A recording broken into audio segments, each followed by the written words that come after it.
लाडक्या दीपक केसरकर यांच्या हातात पुन्हा धनुष्यबाण आलाय।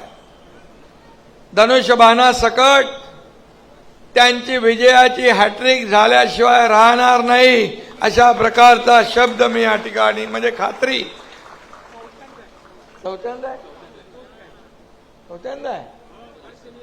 म्हणजे चौकार मारणार। हॅट्रिक झाली आता चौकार। चेंडू स्टेडियमच्या बाहेर जाईल ना? जाणार? तुम्ही पाठवणार?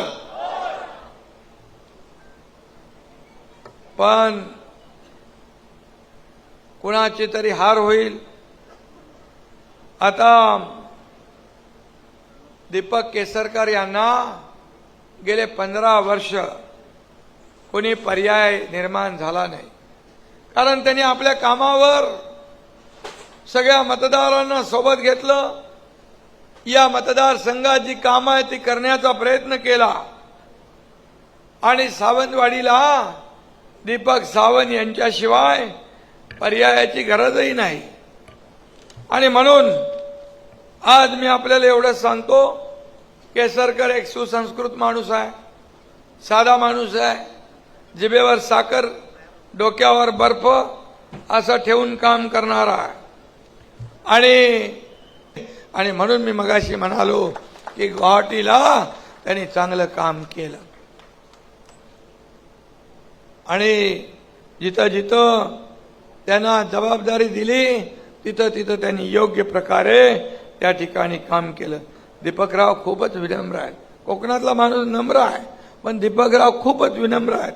कोकणातला सफरचंद आहे ते, असं म्हटलं तर वावगं ठरणार नाही। आणि म्हणून केसरकर म्हणजे Sachin Tendulkar, all rounder, batting, bowling, wicket keeping सगळं ते करतात आणि मॅच आपल्याला जिंकून देण्याचं काम केसरकर करतात। याचा मला अभिमान आहे। रिंगणात कुणी उतरू, प्रत्येक मॅच आम्ही जिंकतो। आता विजयाचा चौकार मारून ते सावंतवाडीचा कप जिंकल्याशिवाय राहणार नाहीत असा विश्वास व्यक्त करतो। माझ्यासाठी नेहमी ते एक फायर फायटर सारखे काम केलंय। आपल्या पक्षासाठी, आपल्या सरकारसाठी त्यांनी जे काम केलं ते वाखाणण्यासारखं आहे। केसरकरांना नेहमी चक्रव्यूहात लढण्याची सवय आहे, पण त्यांचा अभिमन्यू होत नाही, कारण चक्रव्यूह कसा भेदायचा हे त्यांना पक्क ठाऊक आहे।